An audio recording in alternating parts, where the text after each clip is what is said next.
தேவனுடைய வார்த்தையிலிருந்து தியானிக்கும்படி யாக்கோப்பு 5ஆம் அதிகாரம் 14வது வசனத்துக்கு திருப்பிக் கொள்ள உங்களை அன்போடு கூட கேட்கிறேன். உங்களில் ஒருவன் வியாதிப்பட்டால் அவன் சபையின் மூப்பர்களை வரவழைப்பானாக.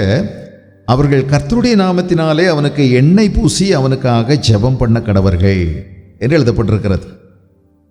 உங்களில் ஒருவன் வியாதிப்பட்டால் என்று எழுதப்பட்டிருக்கிறது. எல்லாருக்கும் வியாதி வரும் என்பது அங்கே சொல்லப்படவில்லை. ஆனால் உங்களில் ஒருவன் வியாதிப்பட்டால், if any one of you sick அப்படின்னு சொல்றார். வியாதி வந்தால், வியாதிப்பட்டால் அவன் சபையின் மூப்பர்களை வரவழைப்பானாக என்று எழுதப்பட்டிருக்கிறது. இந்த வசனத்தை நாம் நிறைய விஷயங்களை கவனிக்க வேண்டியதாக இருக்கு. இன்றைக்கு அந்த வரியை மட்டும்தான் நம்ம கவனிக்க போகிறோம். உங்களில் ஒருவன் வியாதிப்பட்டால் என்று வருகிறதே அது. இதற்கு முன்பதாக உங்களில் ஒருவன் துன்பப்பட்டால் அவன் ஜெபம் பண்ண கடவன் என்று சொன்னார். உங்களில் ஒருவன் துன்பப்பட்டால், அப்போ துன்பம் வாழ்க்கையில் வரத்தான் செய்யும். யாரோ ஒருவர் நம்முடைய நடுவில் துன்பத்தில் போயிட்டுருப்பாங்க. ஒருவன் மகிழ்ச்சியாக இருந்தால் மகிழ்ச்சியாகவும் இருக்கத்தான் செய்வாங்க. வாழ்க்கையில் இன்பமும் துன்பமும் மாறி மாறி வருகிறது.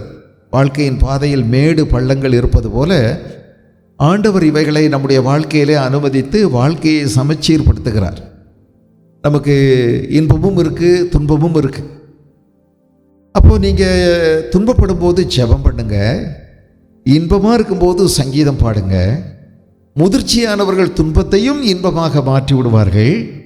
ஆகவே அவர்கள் சந்தோஷமாக இருக்கும்போது மட்டுமல்ல சங்கீதம் பாடுவது, துன்பத்திலேயும் சங்கீதம் பாட அவர்களால் முடியும். தேவனுடைய கிருபையினால், அவர் தரும் வெளிச்சத்தினால் நம்ம எந்த இருளையும் கடந்து போயிடலாம். யோபு சொல்கிற மாதிரி, இருளிலும் என்னை கீதம் பாடச் செய்கிறார் இல்லையா? நான் பரதேசியாய் தங்கும் வீட்டிலே முது பிரமாணங்கள் எனக்கு கீதங்களாயின என்று 119வது சங்கீதத்திலே நாம் படிக்கின்றோம்.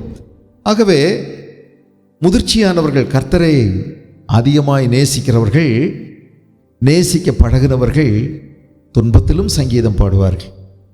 துன்பத்தில் மிதமிஞ்சி ஆடிட மாட்டாங்க, மிதமிஞ்சி சந்தோஷத்தில் மிதமிஞ்சி ஆடிட மாட்டாங்க.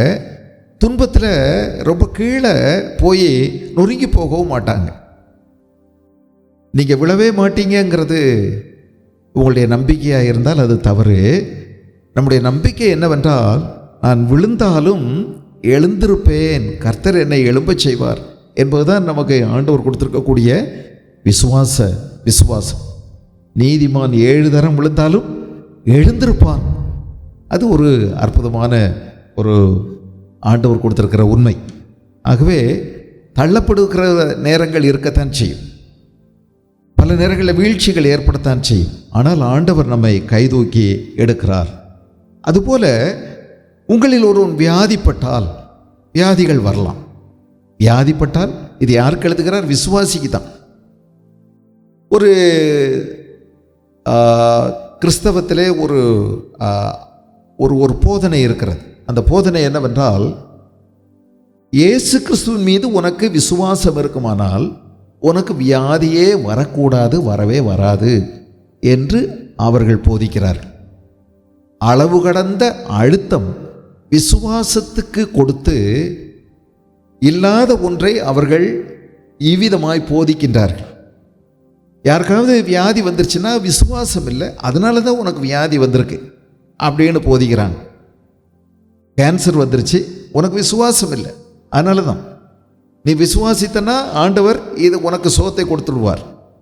உன் வியாதியை, உன் பலகீனங்களை ஆண்டவர் ஏற்கனவே சிலுவையில் சுமந்து விட்டார். நீ சுமக்க வேண்டிய அவசியமே கிடையாது. ஆகவே நீ வியாதியில் போவது உன்னுடைய விசுவாச குறைவினால்தான். அதுலேயும் வியாதி வந்து விட்டால் நீ மருந்தெடுப்பாயானால் இன்னும் நீ ரொம்ப விசுவாச குறைவில் போயிட்ட, உனக்கு விசுவாசமே இல்லை, நீ ஆண்டவருக்கு துரோகம் பண்ணுற அப்படின்னு பிரசங்கிக்கிறாங்க. ஆனால் ஒன்று அறிந்து கொள்ள வேண்டும், வேதாகமம் உனக்கு வியாதியே வராது என்று சொல்லவே இல்லை. வியாதி, வேதனை, வருத்தம், துக்கம், பாடுகள், கண்ணீர் கஷ்டங்கள் இதெல்லாம் மனுஷனுக்கு அவனாக தேடிக்கொண்ட விஷயங்கள். ஆதாமும் ஏவாளும் பாவம் செய்வதற்கு முன்பதாக ரசனையான உலகம், இதமான வாழ்க்கை, இன்பமான வாழ்க்கை, சுமையான வாழ்க்கை அல்ல, எளிதாக இருந்தது வாழ்க்கை முறை. ஆனால் எப்போ ஆதாமும் ஏவாளும் பாவம் செய்தார்களோ அப்பொழுது வாழ்க்கை அவர்களுக்கு சுமையாக மாறிவிட்டது. ஆண்டவர் வேதனையை பெருகச் செய்வேன் என்று சொன்னார். பிள்ளைகளை சபிக்கவில்லை, ஆனால் தண்டனை கொடுத்தார். ஆனால் பூமி மனுஷன் நிமித்தம் சபிக்கப்பட்டது. ஆகவே உனக்கு முள்ளுகள் உருவாகும், நீ படுகிற பிரயாசத்திற்கு ஏற்ற பலன் உனக்கு கிடைக்காது. உன்னுடைய வேர்வை முழுவதும் நீ சிந்தினாலும் அதற்கு மாறாக நீ அதிக பிரயாசப்பட்டாலும் உன் பிரயாசத்தின் முழு பலனையும் அனுபவிக்க முடியாத அளவுக்கு இயற்கை உனக்கு எதிராக செயல்படும் என்று ஆண்டவர் சொன்னார். சத்தியத்தில் சகலத்தையும் ஆண்டவர் நிர்மாணித்தார். ஆனால் மனிதன் சத்தியத்தை மீறி நடந்தபோது மனுஷனுக்காக உண்டாக்கப்பட்ட எல்லாமே தாறுமாறாக்கப்பட்டது. ஆகவே எல்லா மிருகங்களும் நமக்கு எதிராக செயல்பட ஆரம்பித்தது. இயற்கை எதிராக செயல்படுகிறது. நல்ல நண்பனாக இருந்த இயற்கை இப்பொழுது எதிராளியாக மாறிவிட்டது. நாம் இயற்கைக்கு பயப்படுகிறோம், நாம் எல்லா விதமான மிருகங்களுக்கு பயப்படுகிறோம். நம்முடைய அதிகாரத்தை நாம் இழந்து விட்டோம், பிசாசினிடத்தில் பறி கொடுத்து விட்டோம், அடமானம் வைத்து விட்டோம். ஆகவே பேயினுடைய ஆதிக்கம் இன்றைக்கு இருக்கிறது. இந்த உலகம் பொல்லாங்கனுக்குள் கிடக்கிறது. ஆகவே பாவத்தினால் வந்த விளைவுகள், the consequences of sin is pain, sickness, illness and all the difficulties and so on, எல்லாமே இதனால் வந்தது தான். ஆகவே நாம் அறிந்து கொள்ள வேண்டும், இன்றைக்கு நாம் இருக்கக்கூடிய இந்த பூமியிலே நம்முடைய வாழ்க்கை கடினமானது. ஆண்டவர் சொன்னார், ஆண்டவர் நமக்கு ஒரு மேன்மையான வாழ்க்கையை வைத்திருந்தார்.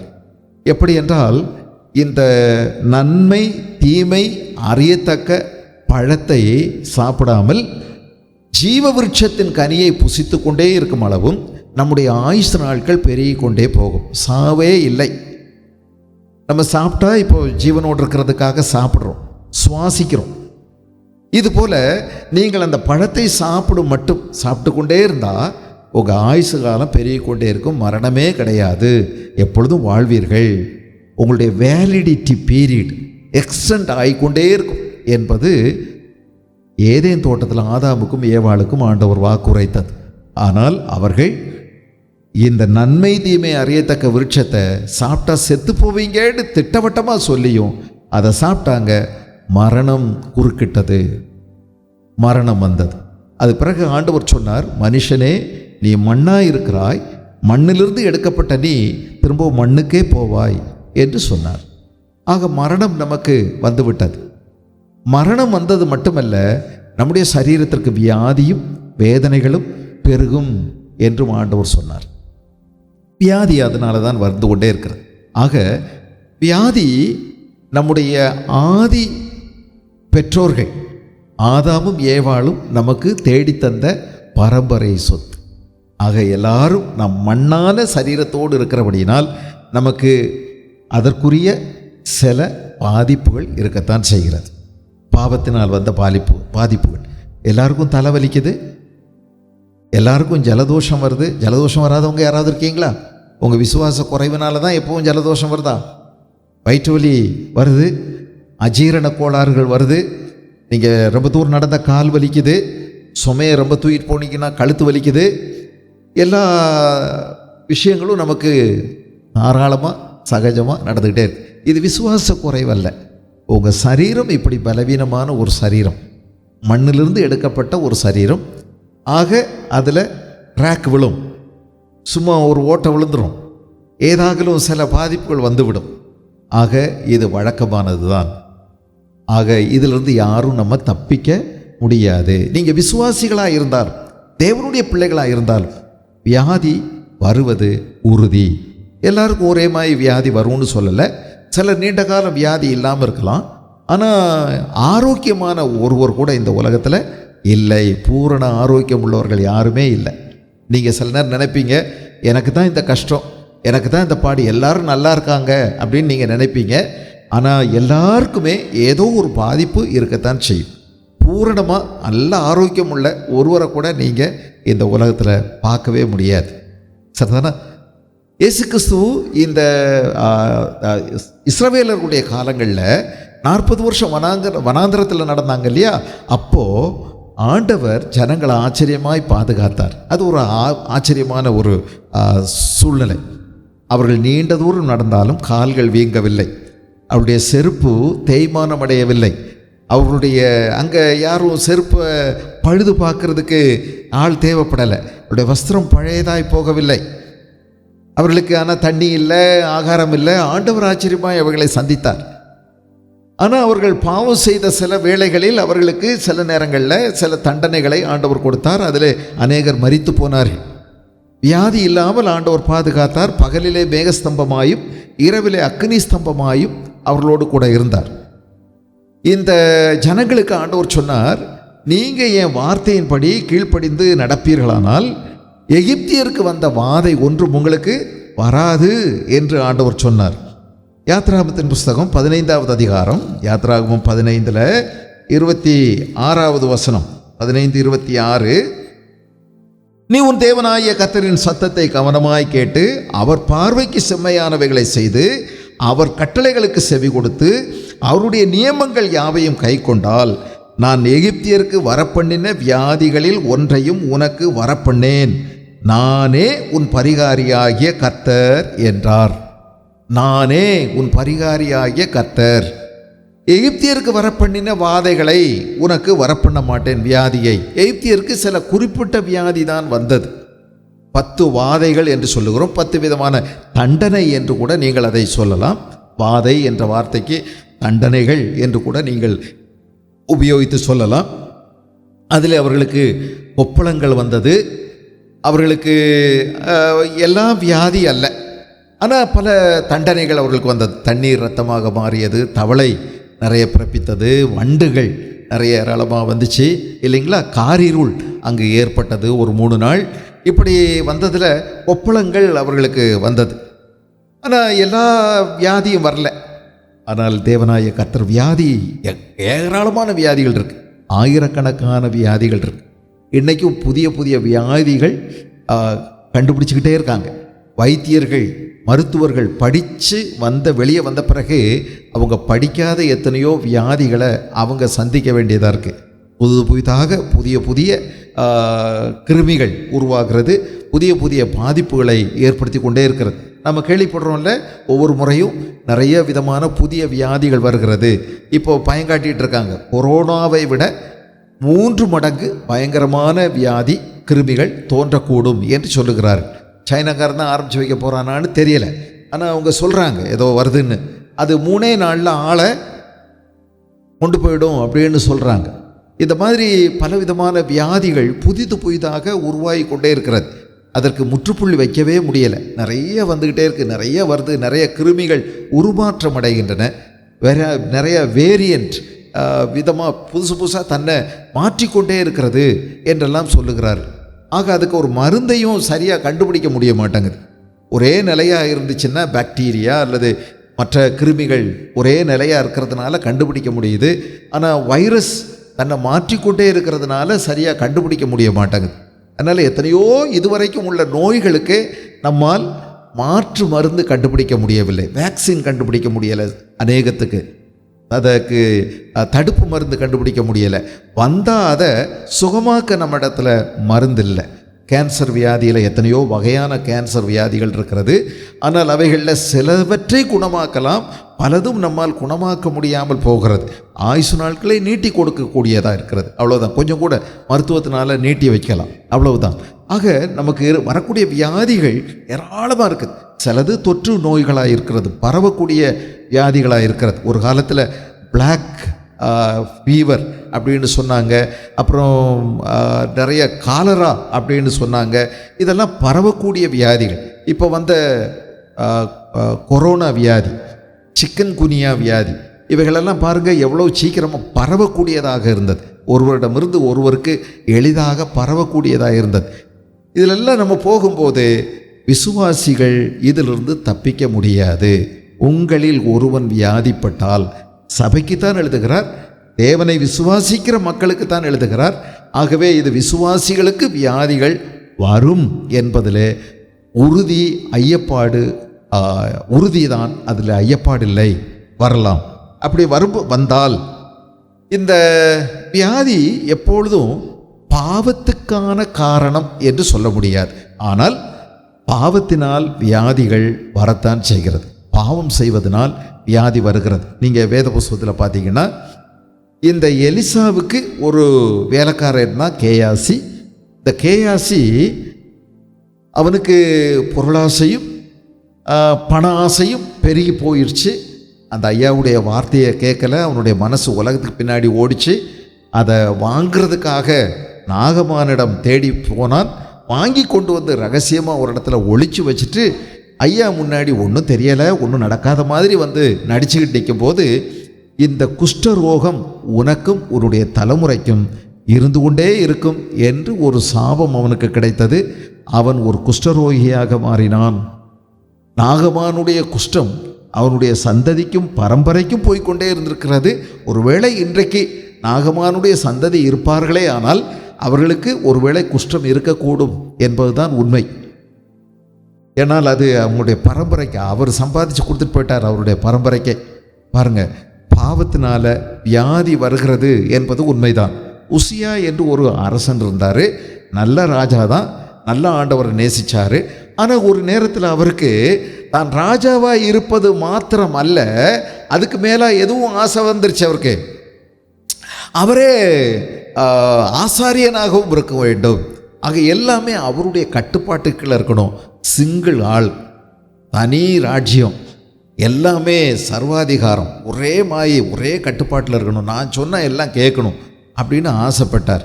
அதனால் ஆசாரியன் செய்யக்கூடிய வேலையையும் அவரே கையில் எடுக்கலாம்னு நினச்சி முயற்சி பண்ணார். வேண்டான்னு சொல்லியும் ஆலோசனையை கேட்கல. ஆனால் தூப கலசத்தை எடுத்துக்கொண்டு தேவ சந்நிதியிலே ஆசாரியன் மட்டும் செய்ய வேண்டிய வேலையை அவர் செய்ய முயற்சித்த போது அவருடைய நெற்றியில் குஷ்டரோகம் தென்பட்டது. ஆகவே அவர் உடனடியாக தேவனுடைய ஆலயத்திலிருந்து ஒதுக்கி வைக்கப்பட்டார். அவருடைய மரண காலம் வரைக்கும் குஷ்டரோகியாகவே இருந்து மரிக்கிறார். இதையும் நம்ம வேத புஸ்தகத்தில் பார்க்குறோம். மிரியாம் நீங்கள் கவனிக்கிறீங்க, அவளுக்கும் அதே தான். தன்னுடைய தம்பின்னு நினச்சி ரொம்ப சாராளமாக கண்டபடி பேசிட்டான், லைசன்ஸ் இல்லாமல், இல்லையா? எல்லார் முன்னாடியும் நிறைய விமர்சனம், நிறைய அவனுடைய பேரை கெடுத்து கண்டபடி பேச ஆரம்பிச்சிட்டான். அதனால் ஆண்டவர் அவளை பார்த்து சி அப்படின்னு சொல்லி, ஒரு பொம்பளையான்னு சொல்லி துப்புனமாய் துப்பி விட்டார். அவளுக்கு குஷ்டரோகம் தென்பட்டது. 7 நாளைக்கு பிறகு சுகமாச்சு. இதே மோசே ஜெபம் பண்ண பிறகு தான். ஆனால் அந்த 7 நாளும் அவள் வெளியில் இருக்க வேண்டியதாக இருந்தது. சில நேரங்களில் நம்முடைய பாவத்தினால நமக்கு வியாதிகள் வரலாம். வேதத்தில் எழுதப்பட்டிருக்கிறது, எவனுடைய மீறுதல் மன்னிக்கப்பட்டதோ அவன் பாக்கியவான், எவனுடைய பாவம் மூடப்பட்டதோ அவன் பாக்கியவான், எவனுடைய அக்கிரமத்தை கர்த்தர் எண்ணாதிருக்கிறாரோ அவன் பாக்கியவான். நான் அடக்கி வைத்த மட்டும் நித்தம் என் கதறுதலினாலே என் எலும்புகள் உலர்ந்து போயிற்று, என் சாரம் உஷ்ணகால வறட்சியை போல வறண்டு போயிற்று. என்ன அடக்கி வைத்த மட்டும்? பாவத்தை அறிக்கையிடாமல் அடக்கி வைத்த மட்டும். எவ்வளவு நாள் அடக்கி வச்சாரு? பத்சேபாளோடு கூட தான் தவறு செய்த பிறகு பிள்ளை பிறக்கிற வரைக்கும் கிட்டத்தட்ட, இல்லையா, 270 நாள் அவர் அடக்கி வச்சிட்டாரு, மறைச்சி வச்சிட்டாரு. என்ன சொன்னாலும் நியாயப்படுத்திக்கிட்டே இருந்தார். அதை சரிதான்ட்டாரு. எல்லாரும் பேசுகிறவனுடைய வாயை அடைச்சிட்டாரு.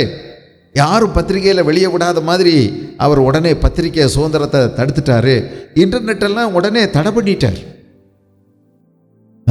எங்கேயும் வெளியே கசியாதபடிக்கு பார்த்துக்கிட்டாரு. ஆனால் ஆண்டவர் நாத்தானை வீட்டுக்குள்ளே அனுப்புனார் கதை சொல்கிறதுக்கு. இல்லை, ஆண்டவர் ஒரு நாத்தானை வச்சிருக்கிறார். அந்த நாத்தான் ஆண்டவருக்கு உண்மையாக இருந்தார். தாவீதினுடைய மிக நெருங்கிய நண்பன், ஆனால் தேவனுக்கு உண்மையாக இருந்தார். தாவீதை பிரியப்படுத்துறதல்ல, தேவனுக்காக வாழ் வீசினாலும் தலை 2 துண்டா போனாலும் உடம்பு அவர் உறுதியாக இருந்தார். நீதான் அந்த மனிதன் என்று சொன்னார். தாவீதை ஆண்டவருக்கு ரொம்ப பிடிச்சது. ஏன் பிடிச்சது தெரியுமா? இந்த மனுஷன் ஒரு நொறுங்குண்ட இருதயம் உள்ளவன். அவருடைய இருதயத்துக்கு ஏற்றவன். ஒருங்கி விழுந்த ஆளுதான். இதுக்கிடையில் ஒரு 270 நாள் கிட்டத்தட்ட ஆயிடுச்சு. 9 மாதம் போயிடுச்சு பாருங்க. அந்த நேரம் பார்த்து சரியா குழந்தையும் பிறந்தது. போய் உட்கார்ந்துருந்தார். ஒரு 7 நாள் அழுதாரு அழுதாரு அழுதாரு அழுது அழுது அக்கிரமங்களை அறிக்கையிட்டார். சாப்பிடலை, 7 நாள் சாப்பிடல, குளிக்கலை, துணி மாற்றலை, தலைக்கு எண்ணெய் தேய்க்கலை, நொறுங்கி உடைந்து அழுது கதறி தேவனிடத்தில் கெஞ்சினார். ஆண்டவர் அந்த பிள்ளையை அடித்தார் என்று சொல்லப்பட்டிருக்கிறது. அந்த பிள்ளையை ஆண்டவர் அடித்தார். 2 சாமுவேல் 12வது அதிகாரத்தில் இருக்குது, ஆண்டவர் குழந்தையை அடித்தார். அது ரொம்ப அவலட்சணமாக போச்சு. இதுக்கு காரணம் யாரு? தாவீது தான், பத்சேபாள் தான். அவங்கள தானே அடிக்கணும். ஏன் குழந்தைய அடித்தாருன்னு நீங்கள் ஒருவேளை யோசிப்பீங்க. ஆண்டவர் எப்படி செயல்படுகிறார் பாருங்க. சிலர் பெற்றோர்கள்னால பிள்ளைகளுக்கு வேதனைகள் வருகிறது. பிள்ளைகளை கிள்னா தான் பெற்றோர்களுக்கு வலிக்கும். அதனால் ஆண்டவருக்கு தெரியும் எங்கே கிள்ளணும்னு, எங்கே அடி கொடுக்கணும்னு தெரியும். நீங்கள் சில நேரம் முட்டாள்தனமாக கேட்பீங்க, எனக்கு தானே வரணும், ஏன் என் பிள்ளைய ஆண்டவர் இப்படி அடித்தாருன்னு. ஆனால் நீ மனம் திரும்புவதற்காகவும் பாவங்கள்னால பல நேரங்களில் வரத்தான் செய்கிறது. பாவம் செய்யும்போது ஆண்டவர் வியாதியை சில நேரங்களில் நமக்கு தண்டனையாக அனுமதிக்கத்தான் செய்கிறார். பிசாசு வியாதியை கொண்டு வந்து போடுறதுக்கு அவனுக்கு முழு அதிகாரம் கிடைக்கிறது. ஆண்டவர் அனுமதி கொடுக்கிறார். ஆகவே பல நேரங்கள் இப்படி நடக்கிறது. பிறகு அழுது ஜெபம் பண்ணி எழும்பினார். நான் என் அக்கிரமத்தை மறைக்காமல் என் பாவத்தை உமக்கு அறிக்கையிடுவேன் என்றேன். தேவரீர் என் பாவத்தின் தோஷத்தை மன்னித்தீர் என்று சொல்லுகிறார். ஆகவே தேவனிடத்தில் அறிக்கையிடும் போது பாவத்திலிருந்து விடுதலை கிடைக்கும். இங்கேயும் நீங்கள் கவனிச்சிங்களா? பின்னாடி யாக்கோப்பு எழுதும்போது அவர் சொல்லுகிற வார்த்தையை கவனிங்க. நீங்கள் உங்கள் பாவங்களை அறிக்கையிட்டீங்கன்னா அதில் விடுதலை கிடைக்கும்னு சொல்கிறார். நீங்கள் சொஸ்தமடையும்படிக்கு 16வது வசனம், உங்கள் குற்றங்களை ஒருவருக்கொருவர் அறிக்கையிட்டு ஒருவருக்காக ஒருவர் ஜெபம் பண்ணுங்கள். அப்போ பாவத்தினால நமக்கு சில ரோகங்கள் வியாதிகள் வரலாம்.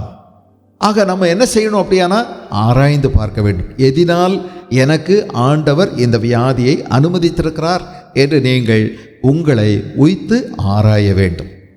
அப்படியானா நம்ம எல்லாரும் ஒருவேளை உங்களை எப்படி வேணாலும் சொல்லலாம். ஆனால் உங்கள் மனசாட்சிக்கு நீங்கள் தெளிவாக இருக்கும்படி கர்த்தருடைய ஆவியானவர் என்ன சொல்லுகிறார் என்று நீங்கள் அவருடைய சத்தத்தை கேட்டு அறிக்கையிட வேண்டிய விஷயங்கள் இருந்தால் அறிக்கையிட்டால் ஆண்டவர் நமக்கு அதை நம்முடைய சரீரத்திலிருந்து எடுத்து போட அவரால் முடியும். ஒன்று கவனித்துக் கொள்ளுங்க, கிறிஸ்து அன்றியும் கிறிஸ்து இயேசுவுக்குள் இருந்து மாம்சத்துக்கு உட்படாமல் ஆவியின்படி நடக்கிறவர்களுக்கு ஆக்கினை தீர்ப்பு இல்லை என்று ரோமர் 8ஆம் அதிகாரம் 1வது வசனத்தில் நம்ம படிக்கிறோம். ஆக்கினை தீர்ப்பு என்பது கடைசி நாளில் ஆண்டவர் கொடுக்கக்கூடிய தண்டனை, ஆண்டவருடைய சாபம். அது விசுவாசிகளுக்கு இல்லை. அன்றியும் பரிசுத்த ஆவியின்படி நடக்கிறவர்களுக்கு, ஆவியின்படி நடக்கிறவர்களுக்கு, மாம்சத்தின்படி நடவாமல் ஆவியின்படி நடக்கிறவர்களுக்கு ஆக்கினை தீர்ப்பு இல்லை.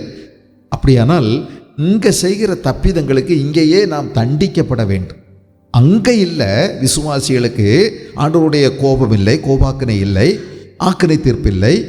ஆனால் இங்கே பூமியில் வாழும் காலத்தில் நாம் இதை சந்தித்தே ஆக வேண்டும். ஆகவே நமக்கு பல நேரங்களிலையும் ஆண்டவர் சிற்சில தண்டனைகளை கொடுத்து நம்மை சிட்சிக்கிறார். ஒரு தகப்பன் தன் பிள்ளையை சிட்சிக்கிறது போல கர்த்தர் யார் மேல் எவன் மேல் அன்பாயிருக்கிறாரோ அவனை சிட்சிக்கிறார். தகப்பன் சிட்சியாத புத்திரன் இல்லவே இல்லை. அதுபோல கர்த்தர் எவன் மேல் அன்பு கூறுகிறாரோ அவனை சிட்சிக்கிறார். ஆகவே இதிலெல்லாம் நீங்கள் சுணங்க வேண்டியதில்லை. ஆண்டவர் நமக்கு இதை அனுமதித்திருந்தால், எதற்காக ஆண்டவரே எனக்கு அனுமதித்தீங்க என்று தெரியாமல் இருந்தால் கேட்கலாம். கேட்ட பிறகு அதை ஆண்டவருடைய சமூகத்தில் அறிக்கையிட்டு நீங்கள் சீர் செய்யலாம். உங்களுக்கு ஆண்டவர் சுகத்தையும் ஆரோக்கியத்தையும் ஆண்டவர் கொடுப்பார். சரி, அப்போ பாவத்தினாலையும் நமக்கு வியாதிகள் வரலாம். இன்னொரு விஷயம், பாவமே செய்யாட்டியும் நமக்கு வியாதிகள் வரலாம். பாவம் செய்யாவிட்டாலும் வியாதிகள் வரலாம். யோபுனுடைய புஸ்தகத்தை நீங்கள் படிச்சிருப்பீங்க.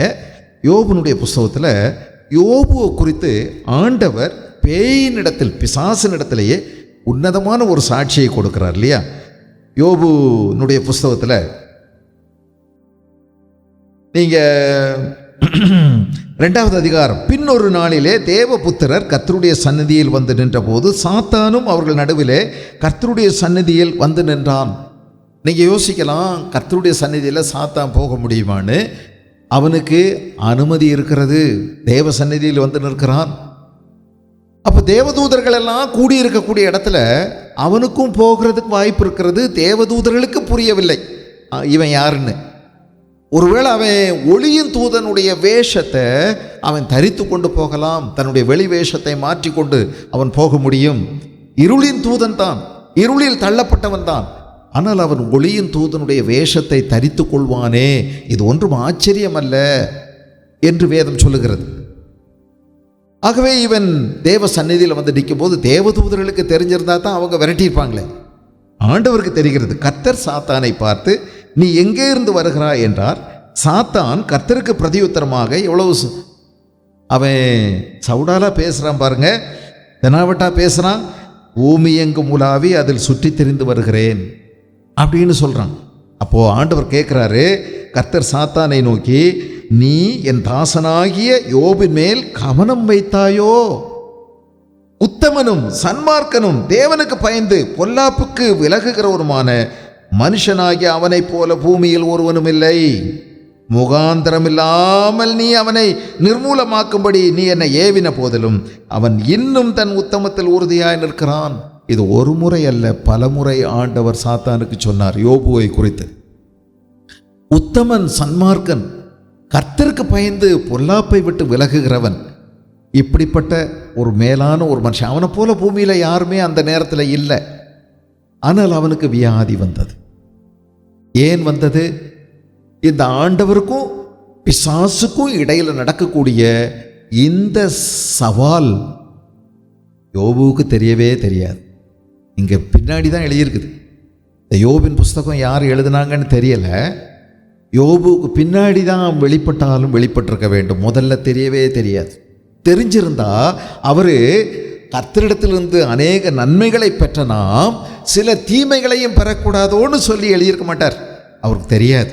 ஆண்டவர் இந்த தீமையை அனுமதிக்கலை, ஆண்டவர் செய்யலை, பேய் தான் செய்கிறான்னு அவருக்கு தெரியாது. அப்போ ஒரு நல்ல மனுஷன் எவ்வளவு வேதனைப்பட்டார் பாருங்க. அவருடைய வீட்டில் எவ்வளவு அடுக்கடுக்கான அலையலையான பாதிப்பு. அவருடைய வெள்ளாமைகள் எல்லாம் தீவை சரிச்சிட்டாங்க. அவருடைய ஆடு மாடுகள், ஆயிரக்கணக்கான ஒட்டகங்கள், கழுதைகள், கோவேறு கழுதைகள், ஆடுகள், மாடுகள் எல்லாவற்றையும் பவுஞ்சா வந்து நிறைய எதிரிகள் மேலே விழுந்து அப்படியே கொள்ளையடிச்சு போயிட்டாங்க. அவருடைய 10 பிள்ளைகள், அழகான பிள்ளைகள், ஆரோக்கியமான பிள்ளைகள், இளம் வாலிப பிள்ளைகள் 10 பேரும் ஒன்றா உட்காந்து விருந்து சாப்பிடும் போதோ என்னமோ தெரியல, வீடு முழுவதும் 4 திசையிலிருந்தும் பெரிய காற்று வந்து மோதி அப்படியே இடிந்து விழுந்து 10 பேரும் இறந்து போனார்கள். இந்த நிலைகள் எல்லாம் அவர் அழுறார், ரொம்ப வேதனைப்படுறார். அப்போது இதெல்லாம் ஆண்டவர் அனுமதிப்பாரா? இதெல்லாம் ஒரு நல்ல மனுஷனுக்கு நடக்குமா? அப்புறம் நீங்கள் தொடர்ந்து கவனிச்சிங்கன்னா, இப்பவும் அவன் ஆண்டவரை துதிச்சுக்கிட்டு இருக்கான்னொடனே சாத்தானுக்கு பொறுக்கலை. ஆண்டவர்கிட்ட போய் திரும்பவும் உத்தரவு கேட்குறான். அவன் சோமா இருக்கிறதுனால தான் உங்களை துதிச்சுக்கிட்டே இருக்கிறான். எல்லா மனுஷனுமே கைகால சோத்துக்காகத்தான் கடவுளை தேடுறான். முதல்ல காசுக்காக தேடுறான்னு சொன்னான் இல்லையா? அது பொய்யா போச்சு. உடனே இவன் சொல்கிறான், சுகத்துக்காகத்தான் தேடுறான், கைகால் சோத்துக்கு தான் தேடுறான், வேணா அவனுடைய சுகத்தை எடுத்துப்பாரு அப்படின்னு ஆண்டவர் சொல்கிறாரு. அவனுடைய உயிருக்கு ஒன்றும் செய்யாதேன்னு அவனுடைய உச்சந்தலை முதல் உள்ளங்கால் வரைக்கும் அவன் சொறி சிறங்கினால் பாதிக்கப்பட்டான். அதில் ஏற்பட்ட அரிப்பு எவ்வளவு கத்தி எடுத்து சொரிஞ்சாலும், ஓட்டை எடுத்து எவ்வளவு சொரிஞ்சாலும் சொரிய இன்பமாக இருக்குது. அது ஆறலை கொடிய வேதனையாய் மாறுகிறது. திரும்ப மேலெல்லாம் அடை பற்றி கொண்டது, கருப்பாக அடை பற்றி கொண்டது.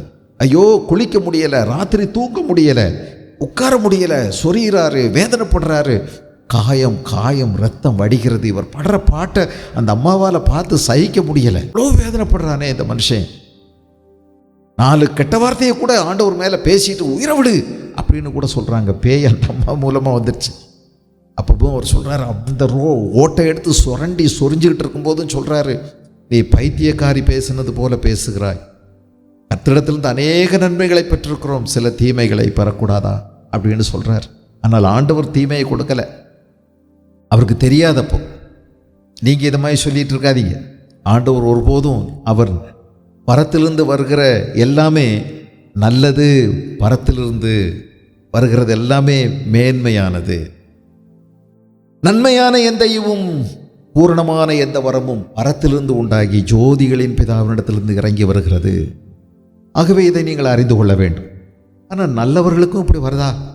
ஆமாம், நல்லவர்களுக்கு இது போன்ற வேதனைகள் ஏற்படுகிறது, உருவாகிறது. ஏன் இப்படி ஆண்டவர் அனுமதிக்கிறார்? நல்லவர்களுக்கு உங்கள் விசுவாசத்தை அநேகருக்கு பறைசாற்ற விரும்புகிறார்.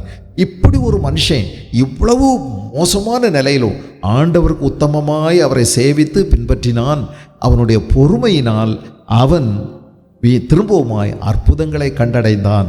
ஆண்டவருடைய மகிமை அவன் மூலமாய் தேசமெங்கும் திரும்ப பரவியது என்று எப்படி தெரியும்? எப்படி தெரியும்?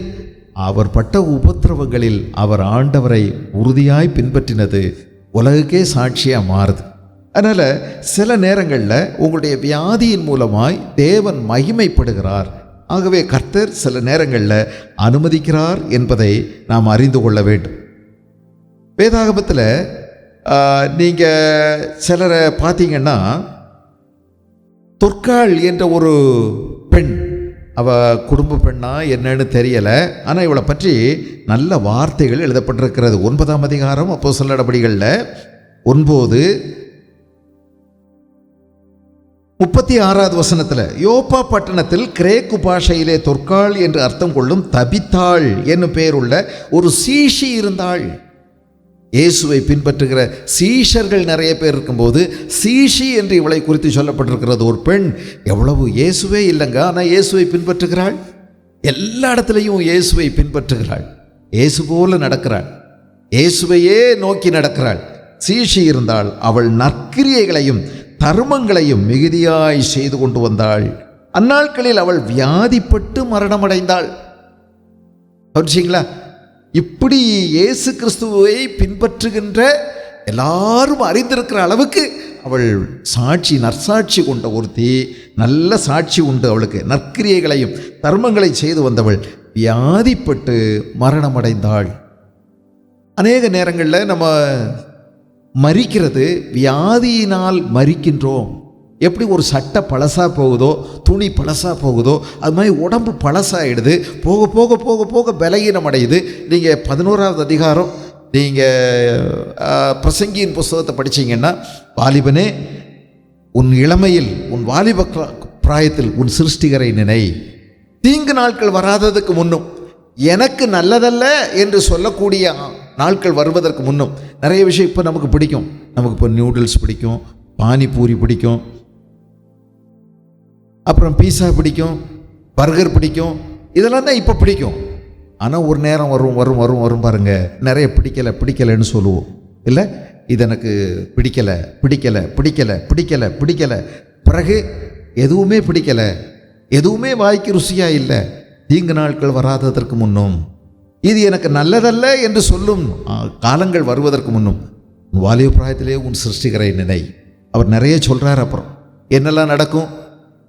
அப்போது பலகனி வழியாய் பார்க்கிறவர்கள் அந்தகாரப்படுவதற்கு முன்னும், கண்ணெல்லாம் இருண்டு போகிறதுக்கு முன்னாடி, எந்திரம் மறைக்கிறவர்கள் கொஞ்சமாகிறதுனாலே இல்லை, பல்லெல்லாம் ஒன்றொன்னா உதிர்ந்து போகிறதுக்கு முன்னாடி அப்படி நிறைய சொல்கிறாரு. வெள்ளிக்கயிறு கட்டு விட்டு பொற்கிண்ணி நசுங்கி ஊற்றின் அருகே சால் உடைந்து, ஐயோ வயிற்றில் ஏற்படக்கூடிய கஷ்டங்களை பாருங்கள்.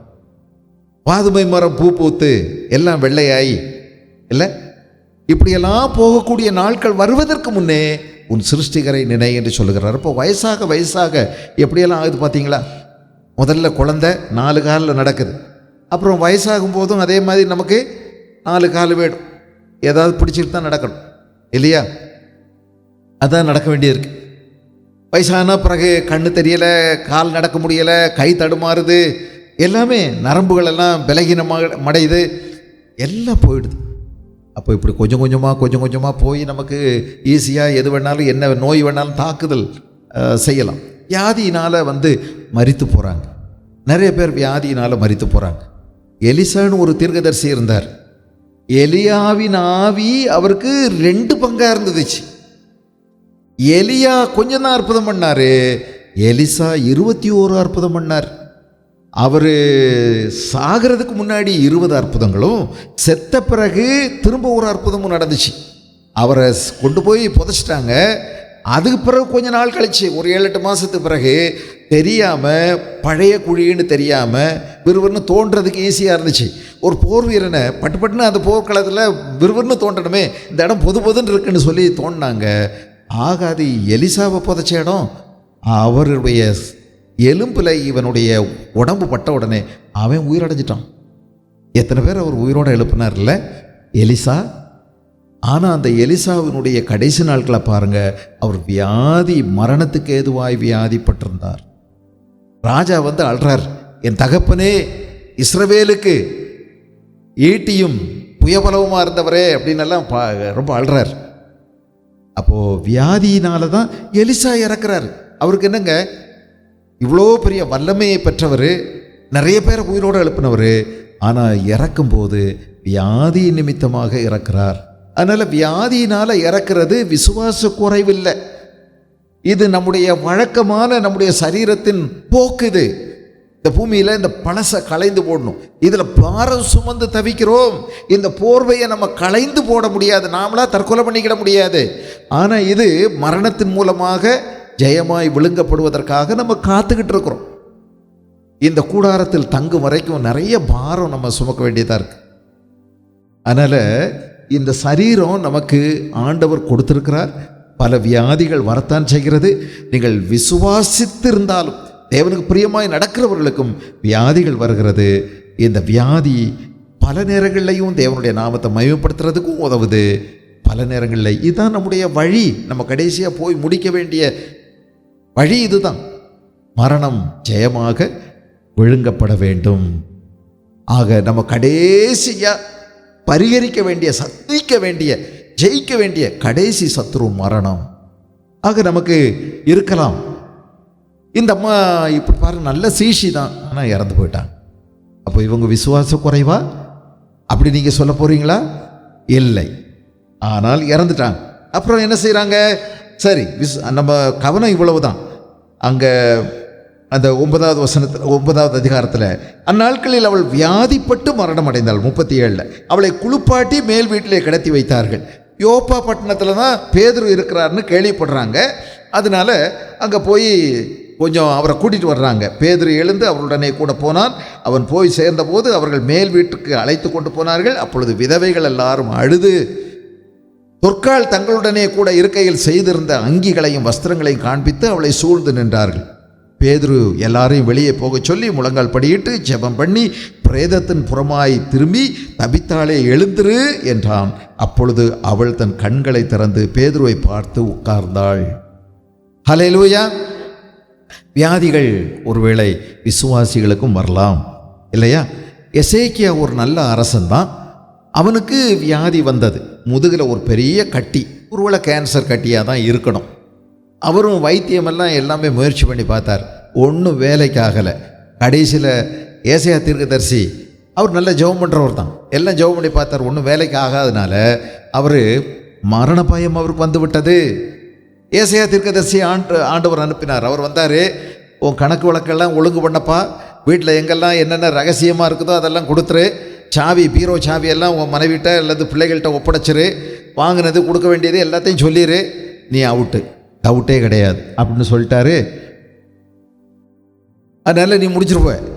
இவர் என்ன செஞ்சார்? இதை கேட்ட உடனே சாவியெல்லாம் எடுத்து ஓன்னு எல்லாம் பார்த்து அழுது கொடுக்கல. சுவர்புறமாய் திரும்பி, தன்னில் கட்டில் படுத்திருந்த ஒரு சுவர்புறமாய் திரும்பி ஆண்டவரை நோக்கி அழுதார், ஜெபித்தார். ஆண்டவரே எனக்கு இறங்கும், எனக்கு விடுதலை தாரும் என்று. ஆண்டவர் மனமிறங்கி 15 ஆண்டுகளை நீட்டி கொடுத்தார். இந்த ஏசாயா தீர்க்கதரிசி நடந்து நடந்து நடந்து ஒரு கிட்டத்தட்ட ஒரு 100, ஒரு 30, 40, 50 மீட்டர் கூட போகலைங்க. ஒரு 100 அடி 150 அடி போகலை. அதுக்குள்ளே அவர் திரும்பி வந்து சொல்கிறாரு, கர்த்தர் உன் கண்ணீரை கண்டார், உன் ஜெபத்தை கேட்டார், உன் வேண்டுதலை கேட்டார், உன் ஆயுசு நாளோடு 15 ஆண்டுகளை கூட்டியிருக்கிறார் அப்படின்னு சொன்னார். இந்த 15 ஆண்டுகள் கூட்டி கொடுத்த பிறகு அற்புதமான சுகம். அதுக்கு மருந்து வேற சொன்னார். என்ன அத்திப்பழத்தினுடைய அடையை எடுத்து நீ போடணும், 3ஆவது நாள் நீ ஆலயத்துக்கு போயிடுவ. இதுக்கு ஏதாகலும் உனக்கு சந்தேகமாக இருக்குன்னா என்கிட்ட ஒரு அடையாளம் கேளு அப்படின்னார். அவர் உடனே கேட்டார், மணியே உலகத்தில் திரும்பி போகணும், ஒரு மணி நேரம் பின்னாடி போகணும் அப்படின்னாரு. பின்னாடி போயிடுச்சு. இன்றைக்கும் ஆராய்ச்சியாளர்கள் சொல்கிறாங்க சில மணி நேரம் காணாமல் போயிடுச்சு உலகத்தில் அப்படிங்கிறாங்க. ஒருவேளை இந்த எசேக்கியா கேட்டதுனாலையா இருக்கலாம். 10 பாகை பின்னாடி போகணும் அப்படின்னு சொன்ன உடனே 10 பாகை பின்னாடி போயிடுச்சு, திரும்பவும் ஆரம்பிச்சிருச்சு. நமக்கு ஏற்கனவே 11 மணின்னா திரும்ப 10 மணிலேருந்து ஆரம்பிச்சிருச்சு. ஆண்டவர் அற்புதமாக சுகம் கொடுக்கவும் செய்தார். ஆனால் அது பிறகு அவர் ரொம்ப சுகமாக இல்லை. அவருடைய ஆன்மீக வாழ்க்கையில் அவர் ரொம்ப சுகமாக இல்லை, ரொம்ப சோகமாக முடிக்கிறான். அன்றைக்கே போயிருந்தால் நல்லா இருந்திருப்பார் போல இருக்குது. 15 வருஷத்துக்கு முன்னாடி. பின்னாடி வேணும்னு கேட்டு நல்லா தான் இல்லை அவருடைய வாழ்க்கை பின்னாடி. அதனால் முதல்ல ஆண்டவர் அனுப்புனா சரின்னு சொல்லியிருந்தா கணக்கு வழக்கெல்லாம் சரி பண்ணுறா அப்படின்னு சொல்லும்போது சரி ஆண்டவரேன்னு சொல்லிட்டு போயிருந்தால் நல்லா இருந்திருக்கும் போல இருக்கு. சரி, நீங்கள் வேத புஸ்தகத்தில் பார்த்தீங்கன்னா இந்த ஒரு பையன் எலிசாவினுடைய நாட்களில், அது மாதிரி எலியாவினுடைய நாட்களில் சுகவீனமாக ஒரு பையன் இறந்து போயிருக்கான். நீங்கள் கவனிச்சிங்கன்னா எலியா ஒரு வீட்டில் அடிக்கடி போயிட்டுருந்தார். அந்த வீட்டில் என்ன குறைப்பா இவங்களுக்கு அப்படின்னு கேளு அப்படின்னு சொன்னபோது இவங்களுக்கு குழந்தை இல்லை, அப்படியா, அந்த குழந்தை அவங்களுக்கு கிடைக்கும்னு சொல்லி அவர் ஜெபம் பண்ணிடுறாரு. அந்த குழந்தை கொஞ்சம் பெருசாக வளர்ந்த பிறகு ஒரு நாள், ஒரு 3-4 வயசு ஆயிடுது. ஒரு நாள் அந்த குழந்தை சுகவீனமாக, அது சீக்கிரமாக வியாதி கண்டு அவங்க அப்பா உடனே வயல்லேருந்து அம்மாட்ட அனுப்பிடுறாரு, ஆளை வச்சு அனுப்பிடுறாரு. இங்கே வந்தால் கொஞ்ச நேரத்தில் அந்த பையன் இறந்து போயிடுறான். இந்த அம்மா உடனே தன்னுடைய கணவனுக்கு கூட செய்தி அனுப்பாமல் அப்படியே அந்த பையனை தன்னுடைய மடியிலேருந்து எடுத்து கட்டிலில் படுக்க வச்சுட்டு தன்னுடைய வேலைக்காரனை கூப்பிட்டுட்டு எலிசா இருந்த வீட்டை பார்த்து ஓடுறார். ஓடி போய், நான் உங்கள்கிட்ட பிள்ளையை கேட்கலையே, நீங்கள் எனக்கு இந்த பிள்ளையை கொடுத்தீங்க, இப்போ பாருங்கள் இந்த குழந்தை இறந்து போயிடுச்சு, என் துக்கம் ரொம்ப அதிகரிச்சிருக்கு. அவர் சொன்னார், பரவாயில்லன்னு சொல்லி கேஆசிட்ட ஒரு கோலை கொடுத்து கொண்டு போய் வைக்க சொன்னார். கேஆசி கொண்டு போய் வச்சு கேஆசி சரியாகலை. கேஆசியினுடைய இதயமே சரியில்லை. இவன் போய் கோல் வச்சு என்ன நடக்க போகுது இல்லையா? பின்னாடி நமக்கு தெரியுது இவன் சரியில்லை. சரி, அதுக்கு பிறகு ஐயா வர்றாரு. அந்த பிள்ளையின் மேலே 3 முறை விழுந்து அழுது ஜெபிக்கிறார். அந்த பிள்ளைக்கு உயிர் வருது. இது பிள்ளை செய்த பாவத்தினால அல்ல, இது ஆண்டவருடைய ஒரு பெரிய மேன்மையான செயல் அங்கே வெளிப்படுவதற்கு, ஆண்டவருடைய வல்லமையை அவர்கள் அறிவதற்கு வாய்ப்பாக இருக்குது. இதையும் நம்ம கவனிக்கிறோம். வேதாகமத்தில் சிலர் ரொம்ப வியாதியோடு இருந்ததாக எழுதப்பட்டிருக்கிறது. பிலிப்பியருக்கு எழுதின நிருபம் 2ஆம் அதிகாரத்தில் எப்பாப்ராதீத்து அப்படின்னு சொல்லி ஒரு பவுலுடைய உற்ற நண்பர் ஊழியத்தில், அவரை பற்றி நீங்கள் கவனிச்சிங்கன்னா 25வது வசனம் 2:25 பிலிப்பியர், மேலும் என் சகோதரனும் உடன் வேலையாளும் உடன் சேவகனும் உங்கள் ஸ்தானாபதியும் என் குறைச்சலுக்கு உதவி செய்தவனுமான எப்பாப்ராதீத்துவை உங்களிடத்தில் அனுப்ப வேண்டும் என்று எண்ணினேன். அவன் உங்கள் எல்லார் மேலும் ஆஞ்சை உள்ளவனும் தான் வியாதிப்பட்டதை நீங்கள் கேள்விப்பட்டதினாலே மிகவும் வியாகுலப்படுகிறவனுமாயிருந்தான். அப்புறம் என்ன சொல்றாரு? அவன் வியாதிப்பட்டு மரணத்திற்கு சமீபமாய் இருந்தது மெய்தான், ஆனாலும் தேவன் அவனுக்கு இறங்கினார். அவனுக்கு இறங்கினதும் அல்லாமல் துக்கத்தின் மேல் துக்கம் எனக்கு உண்டாகாதபடி எனக்கும் இறங்கினார். எப்பாப்ராதீத்து செய்த பாவத்தினால வியாதி வரல, அவருடைய வியாதி ஆண்டவர் அனுமதித்திருக்கிறார். இந்த வியாதி பிடிச்சவருக்காக எத்தனையோ தடவை பவுல் ஜெபம் பண்ணியிருப்பாரு. பவுல் ஜெபம் பண்ணி நிறைய பேர் உயிரோடு எழுப்பியிருக்காங்க. பவுலுடைய உடம்புல உள்ள உருமால்களை எல்லாம் கொண்டு போய் கர்ச்சீப்பு, அவருடைய வஸ்திரம் பட்டு கூட, அவருடைய நிழல் பட்டு கூட பலரும் சுகமாயிருக்காங்க. ஆனால் இவர் ஊக்கமாக ஜெபம் பண்ணியும் கூட எப்பாப்ராதீத்துவுக்கு நீண்ட காலம் சுகமாகவில்லை. ஆக சுகவீனம் எப்பொழுதும் பாவத்தினால் வருகிறதல்ல. இப்படிப்பட்ட தெய்வ மனுஷர்களுக்கு, நல்ல ஊழியர்களுக்கு கூட ஏற்பட்டிருக்கிறது. பவுல் பின்னாடி எழுதுகிறாரு 2 தீமோத்தேயுல ஒரு வார்த்தை, கடைசியாக 2 தீமோத்தேயுக்கு எழுதும்போது, நான் 20வது வசனம் 4:20, எரஸ்து கொரிந்து பட்டணத்தில் இருந்து விட்டான், துரோபீமுவை மிலேத்துவிலே வியாதிப்பட்டவனாக விட்டு வந்தேன் அப்படின்னு சொல்றார். வியாதிப்பட்டவனாக விட்டு வந்தேன். ஆக விசுவாசிகளுக்கு வியாதி வருமா? வரும், வரலாம், வரலாம். உங்களில் ஒருவன் வியாதிப்பட்டால் வரலாம். பவுலுடைய ஜெபம் கூட சில நேரம் கேட்கப்படலை. வியாதிப்பட்டவனாகவே விட்டுட்டு வந்திருக்கிறார். அவன் எப்படி இருக்கிறானோ என்னமோன்னு அவருடைய மனசு அடிச்சுக்கிடுது. வியாதிகள் நமக்கு வரக்கூடும். தீமோத்தேயுவை நீங்கள் பார்த்தீங்கன்னா அவருக்கு ஒரு சின்ன கஷ்டம் இருந்துக்கிட்டே இருந்துச்சு வயிற்றில். அதனால் அவர் சொல்கிறாரு, உனக்கு அடிக்கடி இந்த பிரச்சனை வயிற்றில் இருக்கிறதுனால கொஞ்சம் நீ திராட்சை ரசம் சேர்த்துக்கோ அப்படிங்கிறார். திராட்சை ரசம்னா பழரசம், புதுசான ரசம். அதுக்காக பீர் குடிக்கிறதுக்கு சொல்லலை. அது வேற, அது நம்ம தயாரிக்கிற நோக்கம் வேற, விதம் வேற. ஆனால் சும்மா சாதாரண பழரசம் அதை சேர்த்துக்கோ, உன் வயிற்றுக்கு அது நல்லது, திராட்சை ரசம் கொஞ்சம் சேர்த்துக்கோ அப்படின்னு சொல்கிறார். பவுலைத்தான் பாருங்களேன், அவர் ரொம்ப பலவீனமான ஆள் அப்படின்னு சொல்லி எழுதியிருக்கு. இந்த ஒரு வார்த்தையை நீங்கள் கவனிக்கணும். இந்த சிக் உங்களில் ஒருவன் வியாதின்னு வந்திருக்குது இல்லை, இந்த வியாதிங்கிற வார்த்தைக்கு அஸ்தேனியோ என்ற ஒரு கிரேக்க வார்த்தை பயன்படுத்தப்பட்டிருக்கிறது. ASTHENEO, அஸ்தேனோ என்ற ஒரு வார்த்தை பயன்படுத்தப்பட்டிருக்கிறது.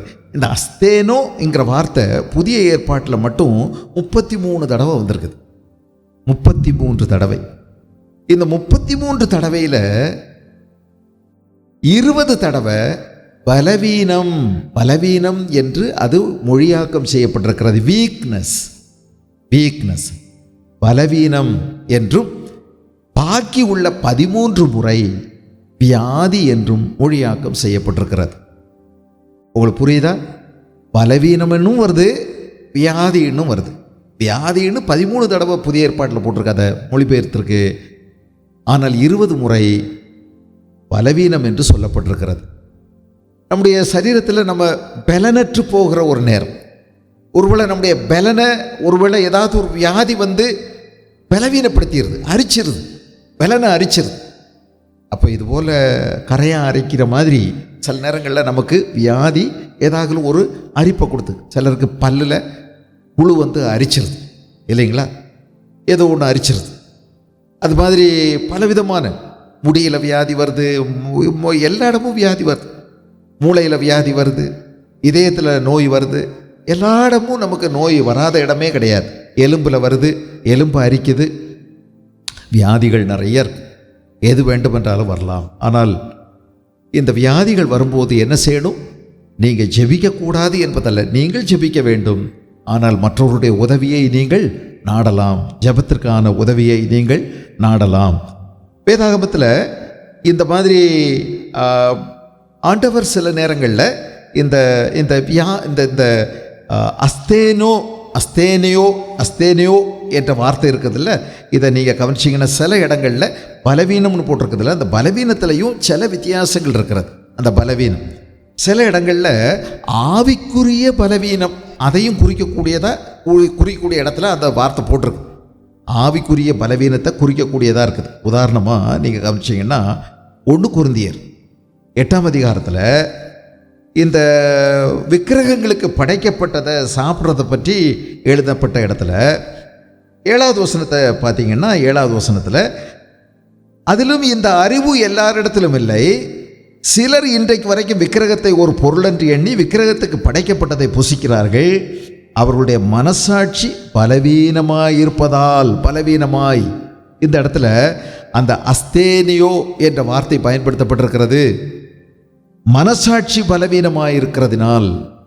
அப்போது சிலர் வந்து ஆவிக்குரிய ஜீவியத்தில் விசுவாசத்தில் பலவீனமாக இருப்பாங்க. சிலர் சாப்பிட்ருவாங்க சில இடங்கள், உடனே அவங்கள நம்ம சபையை விட்டு புறக்கணிக்க முடியாது. இவங்களை இனி சபையில் வச்சிருக்கக்கூடாது, வெளியேற்றணும்னு சொல்லிட முடியாது. அவங்களுடைய அறிவில் அவங்களுக்கு குறைவாக இருக்கலாம், அது மாதிரி தெளிவு குறைவாக இருக்கலாம், அது மாதிரி அவங்களுடைய விசுவாசத்தில் அவங்க பலவீனராக இருக்கலாம். போஜனமானது நம்மை தேவனுக்கு உகந்தவர்களாக்க மாட்டாது.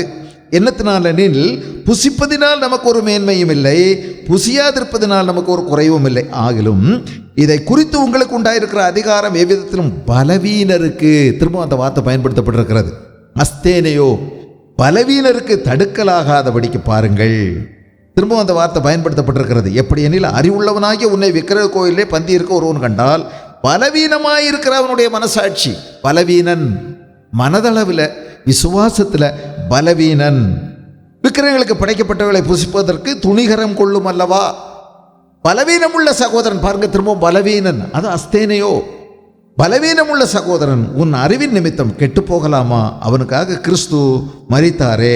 12 இப்படி சகோதரருக்கு விரோதமாக பாவம் செய்து பலவீனமுள்ள அவர்களுடைய மனசாட்சியை புண்படுத்துகிறதினாலே, மற்றவருடைய மனசாட்சியை, பலவீனமான மனசாட்சியை புண்படுத்திடாதீங்க அப்படின்னு சொல்றார். நீங்கள் கிறிஸ்துவுக்கு விரோதமாய் பாவம் செய்கிறீர்கள். சிலர் நல்லா தெரிஞ்சிட்டு துணிகரமாக பாவம் செய்வாங்க. ஆனால் சிலர் அவங்களுடைய மனதில் தெரியாததுனால பாவம் செய்வாங்க. அவங்களுடைய மனதளவில் உங்களுக்கு இருக்கக்கூடிய அளவுக்கான விசுவாசம் அவங்களுக்கு இருக்காது. ஆபிரகாம் ஆரம்பிக்கும் போது பலவீனமாக தான் இருந்தார். ஆனால் வேதம் சொல்லுது, அவர் விசுவாசத்தில் பலவீனமாக இருக்கவில்லை. போக போக அவர் தேவன் மேலுள்ள விசுவாசத்திலே அவர் பலப்பட்டார், பலமுள்ளவனாக மாறினார் என்று அவரை குறித்து சொல்லப்பட்டிருக்கிறது. ஆக ரோமர் 14வது அதிகாரம் 1-2 வசனங்களை நீங்கள் கவனிச்சிங்கன்னா, ரோமர் 14:1-2 இதே மாதிரி இதே தான் அங்கேயும் சொல்லப்பட்டிருக்கு. விசுவாசத்தில் பலவீனம் உள்ளவனை சேர்த்து கொள்ளுங்கள், ஆனாலும் அவனுடைய மன ஐயங்களை குற்றமாய் நிர்ணயிக்காமல் இருங்கள். ஒருவன் எந்த பதார்த்தையும் புசிக்கலாம். சிலர் வேறு வேறு சாப்பாடு சாப்பிட்றாங்கல்ல, சிலர் பன்றிக்கறி சாப்பிட்றாங்க. அது தப்புன்னு உடனே சொல்லிட முடியாது. சிலர் சாப்பிட்றாங்க, உடனே அவங்க விசுவாசி இல்லை அப்படின்னு சொல்லிடாதீங்க. ஒருவன் எந்த பதார்த்தத்தையும் புசிக்கலாம் என்று நம்புகிறான், அதையும் சாப்பிடலான்னு நம்புகிறான். பலவீனனோ மரக்கறிகளை மாத்திரம் புசிக்கிறான். சிலருக்கு ஐயோ நான்வெஜ்ஜே தொடக்கூடாது, அது ஆண்டவருக்கு பிரியம் இல்லைன்னு சொல்கிறான். சரி, அது அவனுடையது. புசிக்கிறவன் புசிக்காதிருக்கிறவனை அற்பமாக எண்ணாதிருப்பானாக, புசியாதிருக்கிறவனும் புசிக்கிறவனை குற்றவாளியாக தீர்க்காதிருப்பானாக. தேவன் அவனை ஏற்றுக்கொண்டாரே இல்லையா. சிலர் நகை போட்டிருக்கிறாங்க, சிலர் நகை போடலை. சிலர் நகை மேலே ரொம்ப பைத்தியமாக இருக்கிறாங்க. சிலர் நகையே போட்டிருந்தாலும் அது மேலே பைத்தியமே இல்லை. கழட்டி போட்டால் ஒரு சின்ன பிளாஸ்டிக் பீஸு கூட வாங்கி ஒட்டி வைக்கிறதில்ல 15 பைசாவுக்கு, அப்படியே விட்டுட்டு தெரியுறாங்க. அவங்கள்ட்ட போய் கழட்டி போடணுன்னு ஏன் சொல்லணும்? ஏற்கனவே அவங்க கழட்டி எறிகிறதுக்கு தயாராக இருக்காங்க. எல்லார்கிட்டையும் இயேசு கிறிஸ்து கழட்டி எறியணும்னு சொல்லலை. சிலர்கிட்ட தான் வித்துட்டு வான்னு சொன்னார், ஒரே ஒருத்தங்கிட்ட. மற்றவங்களாம் அதை வச்சே ஆண்டவர் கூலியும் செஞ்சிட்டாங்களே, ஆஸ்தினாலேயே ஆண்டவர் கூலியும் செஞ்சாங்களே. அதனால் நம்ம சிலரை நம்முடைய அளவின்படி என்ன செஞ்சிடக்கூடாது, அவங்கள அற்பமாக எண்ணவோ, அவங்கள அசட்டை பண்ணவோ, அவங்க விசுவாசிகள் அல்ல என்று நினைக்கவோ செய்யாதபடி. சிலர் அப்படி இருப்பாங்க. காலங்கள் அவங்க தேவனுடைய சத்தியத்தை அறிய ஒருவேளை மாற்றங்கள் அவர்களுக்குள்ள நடக்கலாம். ஆகவே நம்ம பலவீனம் என்று ஆவிக்குரிய பிரகாரமாகவும் சொல்லப்பட்டிருக்கு, அவங்க பலவீனம் என்று. இன்னொன்று, பவுலை நீங்கள் பார்த்தீங்கன்னா சரீர தோற்றத்திலையும் பலவீனனாக இருந்தார் அப்படின்னு சொல்லி அவரை பற்றி ஒரு வார்த்தை எழுதியிருக்கு. 2 கொரிந்தியர் 10ஆம் அதிகாரம் 2 கொரிந்தியர் 10ஆம் அதிகாரத்தில் 9வது 2 கொரிந்தியர் 10:9 நான் நிருபங்களாலே உங்களை பயமுறுத்துகிறவனாய் தோன்றாதபடிக்கு இதை சொல்கிறேன்.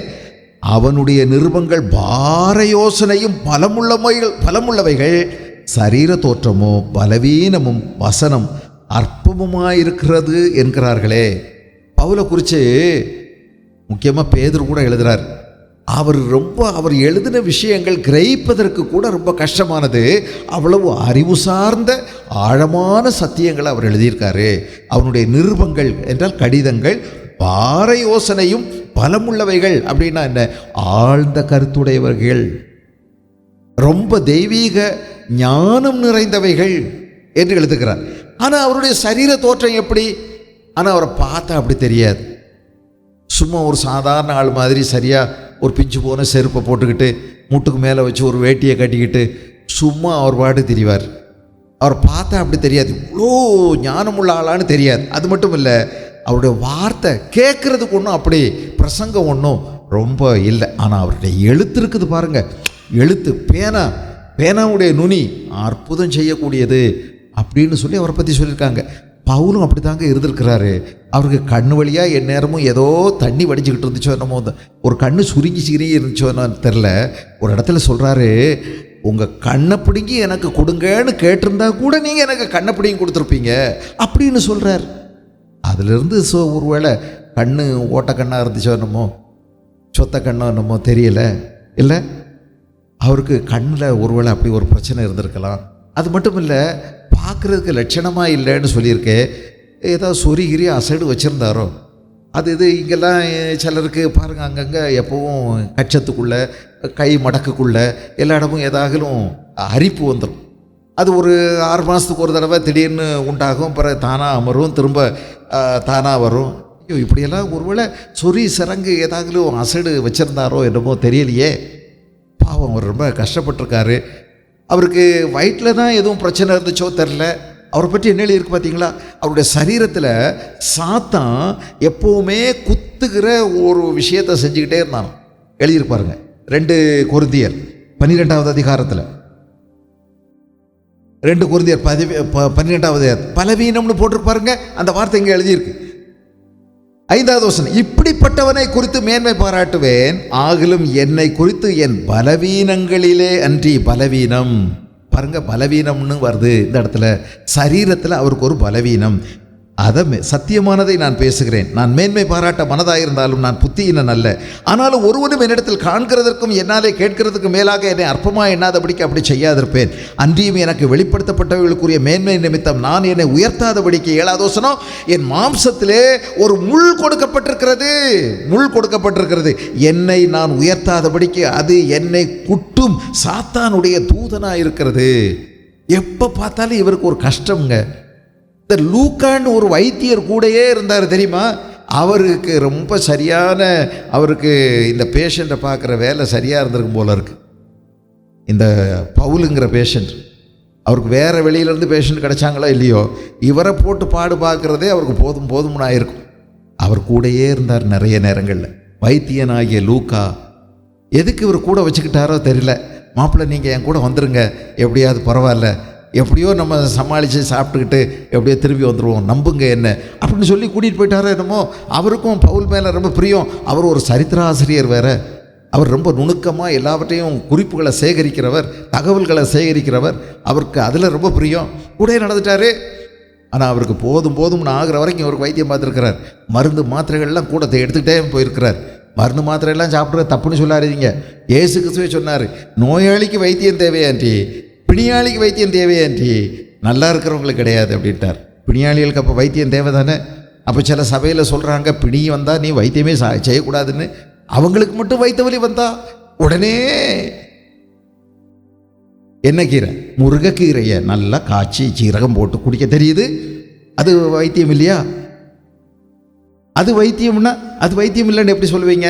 ஏங்க, நம்ம சாப்பிட்றதுல எல்லாமே ஜீரகம் ஒரு அற்புதமான மருந்து, மிளகு அற்புதமான மருந்து, எல்லாமே வெந்தயம் நல்ல மருந்து இல்லையா? நிறைய பேருக்கு நம்முடைய சக்கரை வியாதியை கூட குணமாக்கக்கூடிய ஆற்றல் அதுக்கு இருக்கே. எல்லாமே மருந்தை தானே அரைச்சி ரசமாக குடிக்கிறோம். ஒரு கஷ்டம் வந்தால் ரசம் குடிக்கிறோம், அது மருந்து இல்லையா? மருந்தையும் மனுஷனையும் எப்படிங்க நீங்கள் பிரிப்பீங்க?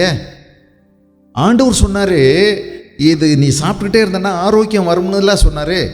ஆரோக்கியம் இருக்குதே, பரலோகத்தில் போனாலும் ஆரோக்கியம் பாதுகாக்கப்படும்.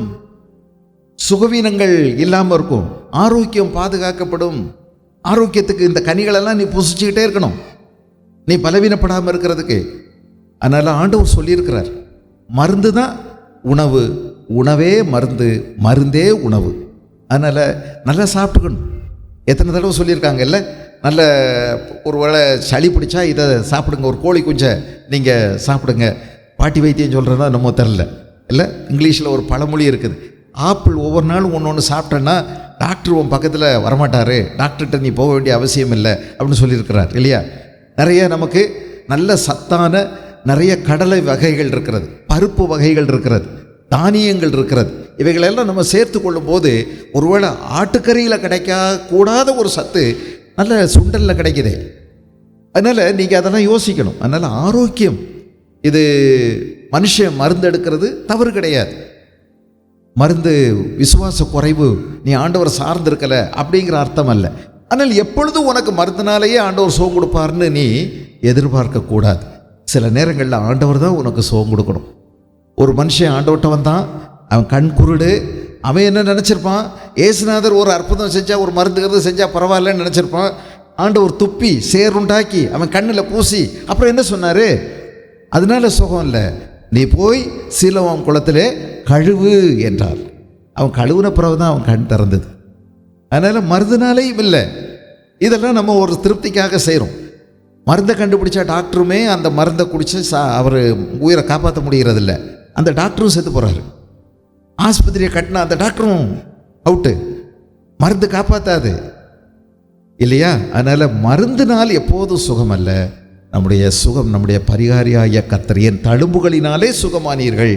ஆண்டவர் நம்முடைய வியாதி, நம்முடைய வேதனைகளை சிலுவையிலே சுமந்தார். அவர் நமக்காக அடிக்கப்பட்டார், காயப்பட்டார். நம்முடைய பலவீனங்களை அவர் சிலுவையில் சுமந்தார். ஆகவே நீங்கள் விசுவாசத்தோடு ஜெபித்து அநேக வியாதியிலிருந்து நீங்கள் விடுதலை பெற்றுக்கொள்ளலாம். நீங்கள் ஜெபித்து ஆண்டவரிடத்தில் கேட்டு பாவங்களை அறிக்கையிட்டு அநேக இடங்களில் நீங்கள் சுகத்தை பெற்றுக்கொள்ள முடியும். சில நேரங்களில் ஆண்டவர் அந்த சுகவீனத்தை விட்டுட்டார்னா நம்ம ஒன்றும் சொல்ல வேண்டியதில்லை, அது ஆண்டவருடைய இஷ்டம். நம்முடைய உடம்பு கொஞ்சம் கொஞ்சமாக பழசாகி போய் கடைசியில் போய் சேர்றதுக்கு தான். அப்படின்னாலும் சந்தோஷம், ஆண்டவருடைய சமூகத்தில் நன்றி சொல்லலாம்.